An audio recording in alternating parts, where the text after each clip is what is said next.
అక్కడ పెట్టారు అధ్యక్ష, డేరా నగర్లో సమిట్ పెట్టారు, అది గ్లోబల్ సమిట్ అది పెట్టారు అధ్యక్ష. ఇక అందులో ఎట్లా అంటే అధ్యక్ష, గ్రాఫిక్స్ మాయాజాలం, 100 కోట్ల రూపాయలు ఖర్చు పెట్టి ఏం సాధించారయ్యా అంటే 5,75,000 కోట్లు. అది వస్తే అధ్యక్ష అడ్వర్టైజ్మెంట్లు, నారాయణ శ్రీ చైతన్య వాళ్ళు first rank, second rank, third rank, fourth rank, ఆ టైప్లో ఒక్కో పేపర్ చూస్తే ఒక్కో నెంబర్ అధ్యక్ష. ఒక ఆయన 5,75,000 కోట్లు అంటాడు, ఇంకో ఆయన 6 లక్షల కోట్లు అంటాడు, ఇంకొక ఆయన 7 లక్షల కోట్లు. ఇష్టం అధ్యక్ష. అంటే అధ్యక్ష మాకు కన్ఫ్యూజన్ వచ్చింది అధ్యక్ష చూస్తే. మరి ఒకవైపు ఏమో గవర్నర్ ప్రసంగంలో $1 ట్రిలియన్ ఎకానమీ చేస్తాం 2031 కల్లా అని చెప్పారు. మరి మీరు చెప్పే లెక్కలు చూస్తుంటే మరి ఇంకొక 4 రోజుల సమిట్ నడిపిస్తే అక్కడనే అయిపోతుంది 1 ట్రిలియన్ ఎకానమీ. ఇంకేం అవసరం ఉంటే నాకు అర్థం కాదు. ఇంకా విచిత్రమైంది, గవర్నర్ ప్రసంగంలో ఇంకో మాట చెప్పారు అధ్యక్ష, 1 కోటి మంది మహిళల్ని కోటీశ్వరులు చేస్తాం. చేయండి, కానీ 1 కోటి మంది కోటీశ్వరులు అయితే 1 కోటి కోట్లు రాష్ట్రంలో సమకూరితే 100 ట్రిలియన్ ఎకానమీ అవుతుంది. 100 ట్రిలియన్లు మీరు చెప్పే 1 ట్రిలియన్ 4 ట్రిలియన్లు కాదు, 100 ట్రిలియన్లు. ఆచరణ సాధ్యంగాని మాటలు, ఆకాశ సౌదాలు, గ్రాఫిక్స్తో విహారాలు ఎన్ని రోజులు నడిపిస్తారు ఇట్లా అబద్ధాలు అబండాల మీద ప్రచారాలు. అధ్యక్ష విచిత్రం అధ్యక్ష, గ్లోబల్ సమిట్ తర్వాత దావోస్ 3 టూర్లు. నేను శ్రీధర్ బాబు గారిని అడుగుతా ఉన్నా, వారు ఇక్కడే ఉన్నారు, దయచేసి ఒక వైట్ పేపర్ రిలీజ్ చేయండి. ఎన్ని ఇన్వెస్ట్మెంట్లు నిజంగా అనౌన్స్ చేశారు, ఎన్ని ఎంఓయూలు అనౌన్స్ చేశారు, ఎన్ని గ్రౌండ్ అయినాయి. ఎందుకంటే రకరకాల వార్తలు వస్తున్నాయి, ఏది నిజము ఏది అబద్ధం ఇవన్నీ కూడా వస్తూ ఉన్నాయి అధ్యక్ష. అధ్యక్ష ఇప్పుడే నేను చెప్పాను అధ్యక్ష, మాటలేమో లక్షల కోట్లు, చేతలు చూస్తే టీఎస్ ఐపాస్, మీ వెబ్సైటే నాది కాదు, టీఎస్ ఐపాస్ వెబ్సైట్ చూస్తేనేమో poorest performance in the last 10 years అని చెప్తా ఉంది.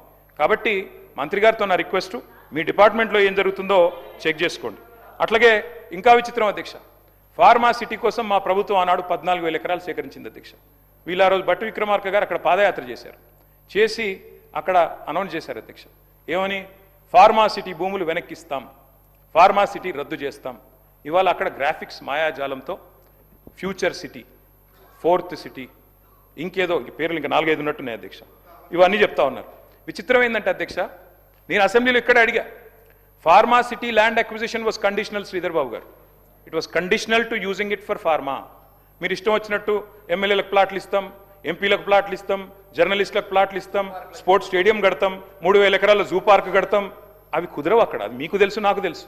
విచిత్రం ఏంటంటే అధ్యక్ష, వీళ్ళకి కోర్టులో ఒకటి చెప్తారు, బయట ఒకటి చెప్తారు అధ్యక్ష. కోర్టులో ఏం చెప్తున్నారు అధ్యక్ష, ఫార్మా సిటీ రద్దయిందా అని కోర్టు అడిగింది అధ్యక్ష, హైకోర్టు. లేదు రద్దు కాలేదన్నారు అధ్యక్ష. మరి ఇక్కడ బయట ఏం చెప్తున్నారు అధ్యక్ష, లేదు అది మొత్తం 4th city, 5th city, future city, తర్వాత దాని చుట్టూ ఒక 56 గ్రామాలు కలిపేసినాం, 30,000 ఎకరాలు, 90,000 ఎకరాలు, 760 స్క్వేర్ కిలోమీటర్లను నిన్న గవర్నర్ గారితో చెప్పించారు. నేను అడుగుతా ఉన్నా అధ్యక్ష, కాలుష్యకారక పరిశ్రమల విషయంలో పోరాటం చేసిన మీరు ఏ రకంగా మరి కాలుష్యకారక పరిశ్రమల మధ్యలో పెట్టి చుట్టూ ఇవన్నీ చేయగలుగుతారు? అసలు land acquisition it self is conditional. సమాధానం చెప్తారా? ఫ్యూచర్ సిటీకి ఫ్యూచర్ ఉందా? ప్రస్తుత సిటీని పట్టించుకునేవాడు నాదుడు లేడు, ఫ్యూచర్ సిటీ అంట. అందుకే దయచేసి అధ్యక్ష, ఎట్లా నమ్మకం కుదురుతుంది అధ్యక్ష పారిశ్రామికవేత్తలకి? ప్రపంచ స్థాయి ఔషధ నగరిని దెబ్బతీసి రియల్ ఎస్టేట్ వ్యాపారం చేయడానికి ప్రయత్నం చేస్తున్న విషయం తప్పకుండా ప్రజలందరూ గమనిస్తూ ఉన్నారు. మీరేమో ఇన్వెస్ట్మెంట్లో వెళ్ళు అంటున్నారు, మరి కంపెనీలు ఏమో పోతున్నాయి అధ్యక్ష. ఒకటి కాదు అధ్యక్ష, నేను ఉత్తనే చెప్తలేను, నేనేదో ఆషామాషికి కూడా చెప్తలేను అధ్యక్ష. పారిశ్రామికవేత్తల తలకు తుపాకులు పెడితే ఉంటారా అధ్యక్ష పారిపోకుండా? తలకు తుపాకులు పెట్టి బెదిరించే పరిస్థితులు వచ్చినాయి. నేను చెప్పలా, ఒక మంత్రి గారి కుటుంబ సభ్యులే చెప్పారు అధ్యక్ష.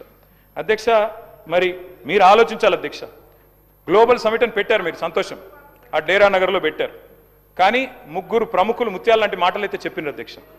దువ్వూరి సుబ్బారావు గారు చెప్పారు అధ్యక్ష, దశాబ్ద కాలంలో తెలంగాణ తిరుగులేని ప్రగతిని సాధించింది, దేశంలో నెంబర్ 1గా నిలబడ్డదని ఆర్బీఐ మాజీ గవర్నర్ మీ మొహం మీదనే అక్కడే చెప్పిపోయినారు అధ్యక్ష. అట్లాగే తెలంగాణ సంపద జీఎస్డిపి 3 రెట్లు పెరిగింది, తలసరి ఆదాయంలో అగ్రస్థానంలో ఉందని బ్రిటన్ మాజీ ప్రధాని టోనీ బ్లేర్ అదే సమిట్లో చెప్పారు అధ్యక్ష. అట్లాగే నీతి ఆయోగ్ వైస్ చైర్మన్ సుమన్ బెర్రీ గారు అప్పర్ ఇన్కమ్ మిడిల్ కేటగిరీ స్టేట్గా ఎదిగింది తెలంగాణ, భారతదేశం ఎదగాలి అంటే తెలంగాణ లాంటి రాష్ట్రాలు ఉండాలి అని సుమన్ బెర్రీ చెప్పారు అధ్యక్ష. ఎట్లుంటుందంటే అధ్యక్ష, మీ ఎదురుగానే దివాలా దివాలా అని మీరు చేసే ప్రచారానికి దిమ్మ తిరిగే సమాధానం మీరు పిలిచిన అతిథులే చెప్పారు, నేను చెప్పాల్సిన అవసరం లేదు. వెనకటికి అధ్యక్ష ఒక రాజు ఉండే అధ్యక్ష, ఆయన పేరు హిరణ్యకశిపుడు. ఆయన ఏం చేసిండు అధ్యక్ష, నా రాజ్యంలో నారాయణ నామస్మరణ వినబడకూడదు అని చెప్పి నిషేధం విధించిండు అధ్యక్ష. నా రాజ్యంలో హరియానా వాళ్ళు కనిపించకూడదు అని నిషేధం విధించాడు. కానీ ఆయన పుట్టిన కొడుకు ప్రహ్లాదుడు రోజు నిత్యం నారాయణ మంత్రాన్ని జపిస్తుండే అధ్యక్ష. దాంతో ఏమైంది, ఎక్కడున్నాడు నీ హరి అని హిరణ్యకశిపుడు అడిగితే, ఇందుగలడు అందులేడని సందేహం వలదు, చక్రి చక్రి సర్వోపగతుండు ఎందెందు వెతికి చూసిన అందందే గలడు అని జవాబిచ్చిండు ప్రహ్లాదుడు అధ్యక్ష. ఎందుకు చెప్తున్నా అంటే అధ్యక్ష, మీకు ఎందుకు చెప్తున్నా ప్రత్యేకించి ఈ మాట అంటే అధ్యక్ష ఎట్లా జరిపేస్తారు అధ్యక్ష? మీకు ఇష్టం లేకపోవచ్చు, ముఖ్యమంత్రి గారు మాట్లాడితే రాజశేఖర రెడ్డి గారి పేరు, చంద్రబాబు నాయుడు గారి పేరు చెప్తారు, కానీ 10 ఏళ్ళు తెలంగాణ తెచ్చి 10 ఏళ్ళు తెలంగాణ అగ్రభాగాన్ని నిలబెట్టిన కేసీఆర్ గారి పేరు చెప్పడం మీకు ఇష్టం లేదు. కానీ వాస్తవం ఏంది అధ్యక్ష? ఎట్లా జరిపేస్తారు కేసీఆర్ గారు ఆనవాళ్ళు? అడుగడుగున ఆనవాళ్ళు కేసీఆర్ గారివే కదా. మీరు కూర్చునే సెక్రటేరియట్ కట్టిందే కేసీఆర్ గారు, అట్లాగే ఇవాళ ముఖ్యమంత్రి గారు కూర్చుంటున్న కమాండ్ కంట్రోల్ సెంటర్ కట్టింది కేసీఆర్ గారు. మీరు ఫ్యూచర్ సిటీ అని బిల్డప్ ఇస్తే ఆ ఫ్యూచర్ సిటీ భూసేకరణ చేసిందే కేసీఆర్ గారు. అసలు తెలంగాణ రాష్ట్రమే కేసీఆర్ ఆనవాళ్ళు కదా. అంతకంటే ఏం చెప్పాలి మీకు అధ్యక్ష? ఈ ప్రభుత్వం అధ్యక్ష కొన్ని విషయాల్లో మాత్రం మంచి దూకుడుతో పర్ఫార్మెన్స్ చూపెడుతోంది అధ్యక్ష. చాలా దూకుడు కొన్ని విషయాలు, ల్యాండ్ ఆక్షన్లు, లిక్కర్ కలెక్షన్లు, అదుపు లేని అప్పులు అధ్యక్ష. వాస్తవం ఏంటి అధ్యక్ష? అన్నిట్లో రివర్స్ గేర్ అంటే కాదు సార్.